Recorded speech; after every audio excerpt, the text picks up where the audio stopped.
হঠাৎ করে গ্রামের রিলেটিভের বাসায় গেলে কি কি দিয়ে আপ্যায়ন করা হয় সেটা আজকে আপনাদের সাথে শেয়ার করব। আর আপনাদের গ্রামে কিভাবে আপ্যায়ন করা হয় সেটাও আপনারা বলবেন।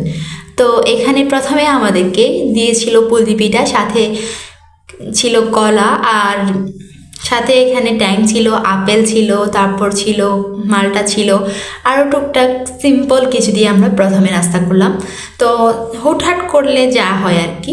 তো তারপর দিল এখানে, এবার দুপুরে খাওয়ার সময় গিয়েছিলাম, তো দুপুরে আমরা এখানে সালাদ, আর এখানে ছিল, এখানে ইলিশ মাছ ছিল ভাজি, সাথে ছিল ডিম ভুনা, আর এখানে ছিল শিং মাছকে কেটে কেটে ছোটো ছোটো পিস করে রান্না করা হয়েছে, শিং মাছের বোনাই বলতে হবে। আর মানে প্রত্যেকটা খাবার কিন্তু অনেক বেশি মজাই ছিল। তো এখানে ছিল গরুর মাংস। তো আমি কিন্তু প্রথম অবস্থাতে দেখি যে কী কী রান্না করতেছে, তো আমি একটু একটু করে ভিডিও নিলাম সব কিছু থেকে। তো এখানে গরুর মাংসগুলো রান্না করছে, দেখতে আসলে কালারটা এত সুন্দর আসে না এখানে মোবাইলের মধ্যে। তারপর এখানে ছিল ভর্তাটা আমি নিজে ব্লেন্ডার করে নিয়েছিলাম।